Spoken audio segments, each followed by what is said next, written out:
네, 문재인 대통령이 평창올림픽 개막식 당일에 평창에서 아베 총리와 정상회담을 갖습니다. 논란이 되고 있는 위안부 문제 합의점을 찾을 수 있을지 주목이 되고 있습니다. 네, 이와 함께 정치권 소식까지 살펴보도록 하겠습니다. 조대신 변호사, 장성우 건국대 행정대학원장 나와 계십니다. 안녕하세요. 어서 오세요. 네, 안녕하세요. 예, 교수님, 문 대통령이 이제 평창올림픽 기간 동안 지금부터 굉장히 많은 회담을 면담이나 회담 그런 정상 외교를 하지 않겠습니까? 네. 가장 주목되는 게 일본과의 그 정상회담인데 9일날 회담을 갖습니다. 위안부 합의 문제 또 북핵 문제 이 밖에 어떤 문제가 논의가 될까요? 평창올림픽을 해서 문재인 대통령은 상당히 이제 바쁜 그런 스케줄을 소화를 할 텐데 예. 일본과의 그는 상당히 예민한 문제가 지금 걸려 있는 것 아닙니까? 특히 위안부 문제가 2015년 12월 28일 날 한일 위안부 합의가 박근혜 전 대통령 시절에 이것이 이루어져서 그때 당시에 일본과 최종적 불가역적 해결이라는 그런 것들이 협정서에 명시가 돼 있고 그 후에 일본이 화해치유재단에 10억 엔을 송금을 한 것까지 최근에 이것 가지고 지금 국내에서도 상당히 문제가 많이 지금 발생하고 있고 갈등의 소지가 이어지고 있지 않습니까? 이거에 대해서 아베 총리는 일본에서 이 위안부 합의에 대해서 1mm도 움직일 수 없다. 이렇게 단언을 한 상태이기 때문에 우리 정부로서는 기존의 정부와 정부 간의 합의이기 때문에 우리 정부가 이것을 개정을 요구한다고 하더라도 일본이 하지 않겠다면 어쩔 수 없는 것인데 이 문제가 상당히 어떻게 보면 서로 이 짧은 시간에 정상회담이 뭐 또 다른 여러 정상들이 같이 지금 어울리고 있지 않습니까? 그런 상황에서 원론적인 수준에 머물 가능성도 크고 그리고 이제 중요한 것이 한미일 안보, 북한의 핵과 미사일과 관련해서 안보적인 측면에서도 대화를 하겠지만 이 안보적인 측면은 아베 총리와 우리의 문재인 대통령이 서로 합의점을 이루기는 쉽다고 봅니다. 다만 한일 간에 여러 가지 오랜 갈등이 있던 여러 위안부 문제는 이것에 대해서는 해결할 수 있는 그런 것은 나올지가 어렵지 않을까 이렇게 저는 전망을 합니다.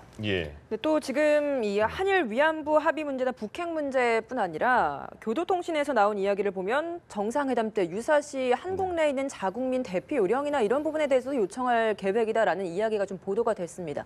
이 이야기를 지금 좀 언론에서 공식화하는 이런 상황이다 보면 이 말은 즉 일본 내에서도 지금 한국이 전쟁 위험에 처해 있다라는 것들을 간접적으로 좀 보여주는 게 아닌가라는 생각도 들거든요. 이런 전쟁의 가능성에 대해서 일본은 조금 되게 심각하게 보는 이 기조를 유지해 왔었는데요. 이제 그런 이면에는 이제 본인들이 무장을 하고 자위권을 상대로 해서 무장을 하는 데 있어서 북한이 위협적인 존재라는 것을 말하는 데 이제 도움이 되기 때문에 이런 위험이 상존하고 있다는 걸 언급하는 것 같습니다. 근데 하지만 이제 그 국내 입장에서는 올림픽까지 같은 좋은 행사에 와서 그런 굳이 긴장을 유발할 필요가 있느냐 이런 비판도 있는데요.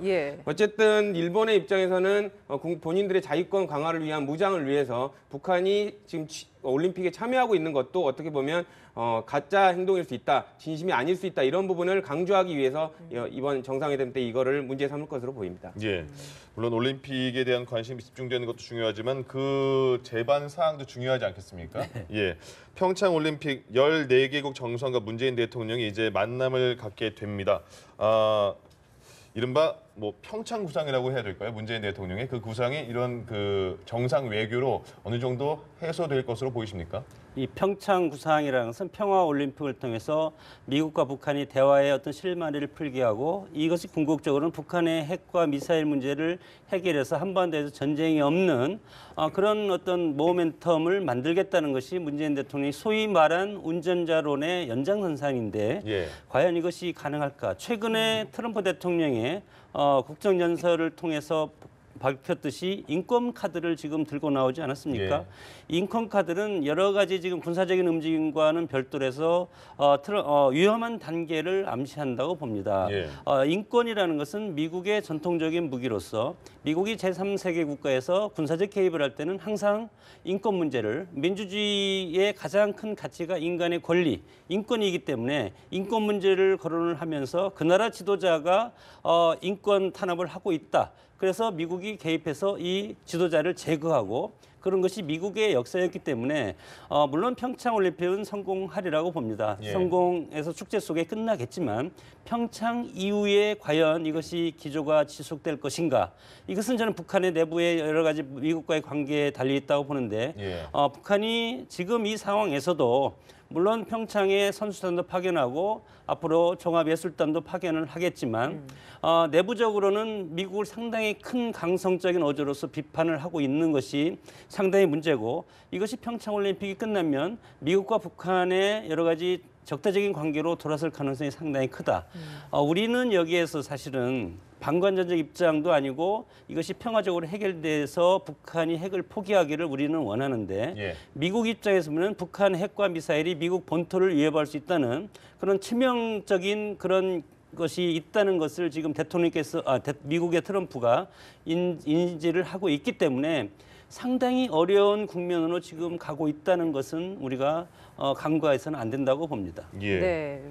평창올림픽 전날 펜스 부통령과도 만남을 갖고 그리고 당일날은 아베 총리와 함께 정상회담을 갖습니다. 이번에 이제 다자 정상 외교가 이루어질 것 같은데 좀 의미 있는 성과가 나오기를 좀 기대를 해보겠습니다. 이번에 정치권으로 가보겠습니다. 국민의당 통합 이야기를 좀 안 해볼 수 네. 없을 것 같은데 일단은 신당 통합신당 이름이 미래당으로 결정이 됐고 중재파 의원들의 향배가 주목이 됐습니다만 뭐 중재를 맡겠다라고 어떻게든 뭐 당의 중심을 잡아보겠다 했지만 이들도 사본오열을 하고 있는 것 같습니다. 먼저 이 미래당으로 가겠다라고 한 3명의 의원들이 있었는데 이들이 미래당으로 합류하겠다고 밝힌 배경에는 어떤 것들이 있었습니까? 일단 그 의원들이 박주선, 김동철, 주승영 의원입니다. 사실상 이 3명의 그 거취에 대해서는 사실상 정해졌다고 보는 시각들이 많았었는데요. 예. 본인은 갈등하고 있었지만 그 당시 민주당을 박차고 나올 때 그 당시 줄이었던 친문계, 지금도 줄입니다. 예. 친문계와 갈등을 빚고 나왔거든요. 그렇기 때문에 지금 뭐 민평당 쪽으로 가서 갈 경우 민평당은 캐스팅 보드는 쥐겠지만 결국에는 민주당과 공조를 할 수밖에 없는 위치입니다. 그렇게 되면 또다시 들어가서 민평당에서 내에서 민주당과 이렇게 각을 세울 수는 없을 것 같습니다. 그래서 예. 민평당으로 가기보다는 어쩔 수 없는 선택에 따라서 지금 통합신당인 미래당으로 이동했다고 보여지는 게 맞을 것 같습니다. 예. 자, 그리고 아직까지 입장을 밝히지 않은 중재파도 있고요. 그리고 네.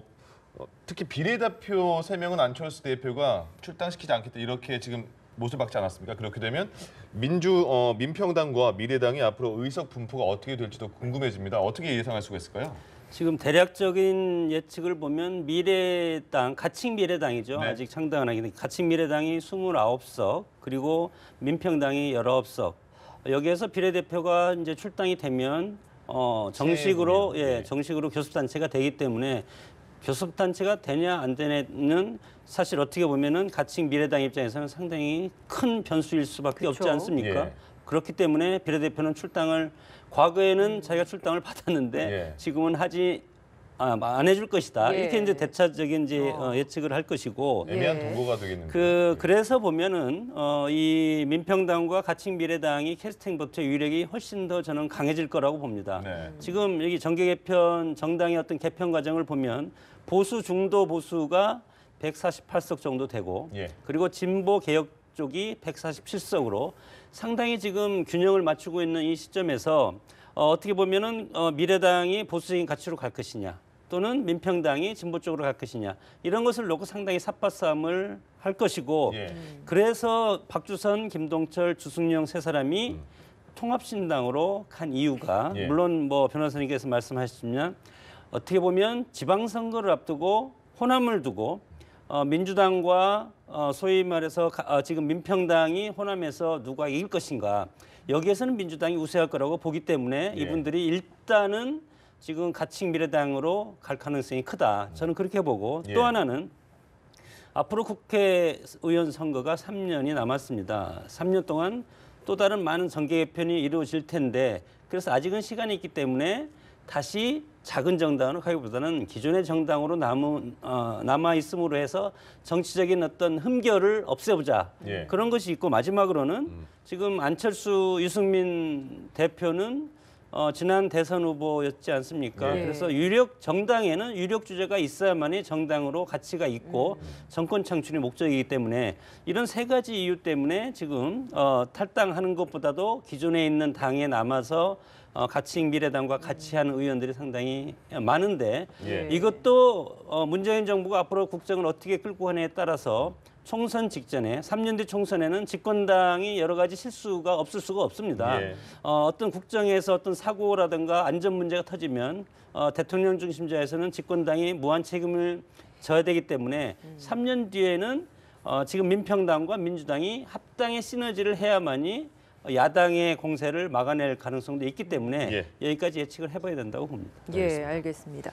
또 안철수 대표가 최근에 자신의 블로그에 올린 또 글이 또 많이 화제가 되고 있습니다. 여기에서 이제 DJ를 상징하는 인동초라는 언급을 했는데 이건 어떤 의미라고 좀 볼 수 있을까요? 뭐 개인적으로 보기에는 진짜 통합 과정이 힘드셨나 봅니다. 그냥 이런 블로그에 올린 걸 보면 힘들었던 예. 것은 뭐 예상을 할 수 있었는데 이제 그 단순하게 힘든 거를 인동초로만 표현한 것 같지는 않고요. 어떻게 보면 그 본인이 힘들고 이런 가치를 만들기 위한 고통이 있었다는 것 외에도 호남의 심리를 의식한 부분이 있을 것 같습니다. 인동초가 그 DJ 다 아시다시피 김대중 대통령의 별칭 아닙니까? 예. 그렇기 때문에 지금 일부에서는 바른정당과 통합하는 것이 보수를 따라가는 거 아니냐 이렇게 해서 지금 예. 호남 심리가 되게 지금 안 좋아 있는 상황인데 그게 아니라 나는 김대중 대통령의 그 가치를 계승하기 위해서 새로운 정치적인 시도를 하고 있다. 이거를 표현하기 위해서 인동초를 끌어다 쓴 거 아닌가라는 생각이 듭니다. 예, 알겠습니다. 미래당이 이제 13일에 출범을 할 것 같고 민평당은 6일에 중앙당 창당대회가 있으니까 한번 저희도 지켜보겠습니다.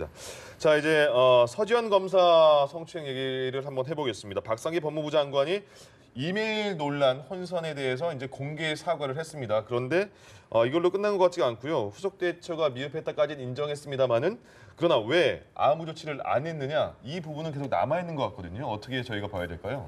지도자라든가 공직자, 특히 결정권자를 인사권을 가진 지도자는 명확해야 됩니다. 예. 조직장악도 조직장악이지만 자신이 어떤 결정을 할 때는 명확하게 전후좌우를 파악한다는 것이죠. 그러나 지금 박상기 법무장관 같은 경우는 지난번에 암호화폐 문제도 그렇고 예. 이번에 서지현 검사 이 문제도 그렇고 명확한 처신을 하지 못했다. 정보라는 것은 이 인포메이션이라는 것은 정보화 시대에서 누구나 다 공유할 수 있는 똑같이 정보가 공유되지 않습니까? 예. 과거에 SNS라든가 이런 정보화 시대가 오기 전에는 특정 정보를 특정인들만 했기 때문에 그 정보가 무기가 될 수 있었는데 지금은 이미 정보가 공유된 상태에서 지도자가 끌고 가기는 상당히 어렵다. 예. 그래서 국민을 끌고 가기는 더 어려운 것 아니겠습니까? 그래서 아무리 대통령의 권한이 강화된다고 하더라도 대통령이 알고 있는 것이 우리 일반 국민들도 똑같이 알고 있기 때문에 무엇으로 끌고 가겠습니까? 전후 좌우를 보는 입체적인 정보를 조율해서 하나의 어떤 결단을 내려서 끌고 가야 되는데 박상기 법무장관이 여기에서 실패를 했다는 겁니다. 그렇기 때문에 지금 애초에 얘기했던 것을 다시 번복하고 또 하면은 그 정보가 이미 다 나와 있는데 이 정보로 또 다시 공격을 하면 다시 말을 바꾸고 예. 이러면 공직자로서 어떻게 보면 신뢰가 실추된다고 보기 때문에 예. 이번에 참 이 박상기 법무장관의 이런 모습들은 상당히 안타까운 모습이라고 생각을 합니다. 네. 뭐 다른 생각 있으십니까? 저는 이제 뭐 간단히 말씀드리고 싶은 게 박상기 법무부 장관이 어떻게 보면 업무 처리하는 과정에서 좀 미스가 있었던 것 같습니다. 이런 예. 부분은 비판을 받아야 하지만 박상기 법무부 장관 같은 경우는 검찰 출신이 아닙니다. 그래서 이제 교수 출신이었고 교수였을 때부터 검찰에 아주 비판적인 입장을 견지해왔던 사람이거든요. 그런 부분이 본인이 장관이 됐다고 하더라도 조직의 성격 자체를 전부 다 일괄 통제하기는 좀 어려웠을 것으로 보이고요. 이러한 과정에서 조직에 관련된 의사 전달 이런 부분들이 미숙한 부분은 인정을 할 거라고 봅니다. 하지만 이 모든 관련된 부분이 전부 다 박상기 법무부 장관의 탓이다 이렇게 보기는 좀 어려울 것 같고요. 무엇보다도 지금 이 사건이 원래 본질을 좀 봐야 될 것 같은데 이 예. 본질은 성추행에 관련된 피해자를 어떻게 구제하고 똑같은 사고를 막을 것인가시지 법무부 장관이 어떤 업무를 실패했느냐 이 부분에 초점을 맞춰가지고 그 진실 예. 규명을 하는 건 아니라는 점을 좀 체크해봤으면 좋겠습니다. 네, 그러니까요. 지금 진실 공방으로 이 사건들이 너무 많이 번지고 있는 것 같아서 좀 안타까운 면이 있는 것 같습니다. 뭐 조희진 조사단장을 두고도 지금 이문정 검사가 많은 논란을 제기를 하다 보니까 이게 또 진실 공방으로 퍼지고 있는 것 같은데 하지만 서지현 검사 측에서는 이걸 일단 좀 지켜보겠다라는 이야기를 했거든요. 어떤 이유라고 보십니까? 뭐 서지현 검사 측에서는 애초에 팩트는 A라는 팩트를 내가 주장을 했는데 엉뚱한 대로 지금 이것이 예. 본질이 지금 흐려지고 있지 않습니까? 예. 서지현 검사가 문제 제기를 한 것이 아니고 그 다른 이면적인 그 작용 논란까지 지금 일어난 것이 상당히 당혹스럽다. 그래서 예. 서지현 검사는 본질을 그리고 조직을 믿겠다 그런 뜻으로 봅니다. 저는 예. 뭐 서지현 검사가 이런 멘트는 저는 잘한 거라고 보고 조직에서 이것을 하지 않으면 그러면 다시 사법도 뭐 재판으로 가야 되는데 조직에서 해결 못한 것을 재판에서 가기는 상당히 어렵지 않습니까? 예. 그래서 원론적으로 조희진 지검장한테 이것을 지금 이제 맡겼기 때문에 이것을 지켜본다는 어떤 본인의 의사 이것은 저는 존중돼서 이렇게 가야 되지. 예. 또 인면적인 것을 하면은 결국은 2차 피해가 이 문제를 제기한 서재현 검사도 또 갈 수가 있다. 그래서 네. 어떻게 보면 이것이 또 이제 인격적인 문제까지 가지 않겠습니까? 예. 이런 것들은 우리가 보호를 해줘야 된다고 봅니다. 네, 알겠습니다. 이번에 이제 이런 서지현 검사의 성추행 폭로와 관련해서 이번 이 사건이 미투 운동으로까지 확산되고 있지 않습니까? 이렇다 보니까 이제 이게 또 정치권으로까지 번진 게 류여해 전 최고위원이 미투 운동에 동참을 하면서 자기도 홍준표 대표로부터 성추행을 당했다라는 이야기를 했습니다. 이게 좀 MBN에 보도가 되다 보니까 MBN의 출입 금지라는 이야기까지 홍 대표가 또 선언을 하면서 더 정치권 공방으로까지 번지는 것 같습니다. 이 사건 좀 어떻게 보십니까? 일단 어제 그 홍준표 대표와 MBN과의 갈등 때문에 그 유튜브라든지 이런 부분들이 언쟁하는 부분들이 계속 이슈가 됐었거든요. 예. 사실상 그 MBN이 보도한 부분에 대해서는 일부 사실이 아닌 게 맞는 것 같습니다. 사실이 아닌 부분이 있었고 예. MBN 측도 이를 부분을 인정을 하고 정정을 했습니다. 최초에 이게 그 인터넷판에만 있었던 기사였는데 사실관계가 좀 잘못된 부분이 있어서 이런 부분들을 그 자체적으로 기사가 내렸는데도 불구하고 홍준표 대표는 아직도 그 앙금이 화가 아직 안 가라앉아서 이렇게 이런 부분들을 MBN에 조금 이제 앙금이 있고 예. 그래서 이제 소송까지 진행하겠다는 얘기를 했는데 예. 어떻게 보면 이제 공당의 야당의 제일 야당의 대표이기 때문에 이런 부분은 조금 유연하게 넘어가는 것도 좋지 않을까라는 생각은 개인적으로 해봅니다. 예. 장 교수님께서도 좀 한 말씀 해주시죠. 뭐 어떻게 보면 이제 안타까운데 네. 언론의 자율성이 우선이냐 공익성이 우선이냐 이것이 지금 부딪히는 부분이라고 봅니다. 예. 언론 입장에서는 우리 이제 뭐 앵커님 두 분 계시지만 시청률이 상당히 중요하지 않습니까? 예. 언론에서 제목을 뽑을 때 게이트키핑도 하고 이런 거 할 때 보면은 자극적인 주제로 자극적인 제목을 뽑아야만이 시청자들이 여기에 관심을 갖고 예. 그래서 언론의 무한 경쟁 시대가 우리가 예. 도래했기 때문에 물론 여기에서 팩트 확인도 상당히 중요하다고 봅니다. 제목을 뽑았는데 제목이 팩트와 좀 다르게 나올 수도 있고 예. 물론 정치인들이 여기에 다지하면은 어떤 그 인격살인이라든가 그리고 다음 선거에 상당히 치명상이 될 가능성도 있고 여기에서 예를 들어서 한 번 방송 나갔는데 방송사에서 이것에 대해서 정정 보도를 한다고 하더라도 이미 그것을 본 수많은 시청자들은 그것에 대해서 오인을 할 수 있고 예. 결국은 이 방송에 잘못 나간 그 사람이 그 멍해를 지고 살아야 되는 것도 있다. 다만 홍준표 대표는 정당의 대표고 우리나라 유력 대선 주자고 지난 대선 후보였지 않습니까? 그렇기 때문에 MBN에서 이거에 대해서 철회를 하고 그리고 이제 정정 보도도 내보내면 예. 큰 마음으로 해서 국민들도 이것에 대해서 이미 이제 사실관계를 다 확인했으니까 언론의 여러 가지 자율성 앞으로 더 열심히 할 수 있는 그런 좋은 어떤 계기가 될 수 있도록 해주는 것이 유력 정치 지도자로서 했으면 좋겠다는 것이 제 개인적인 마음입니다. 예, 이 상황에서 다른 그 언론사도 똑같은 당에 출입하는 다른 언론사도 비판을 하더라고요. 네.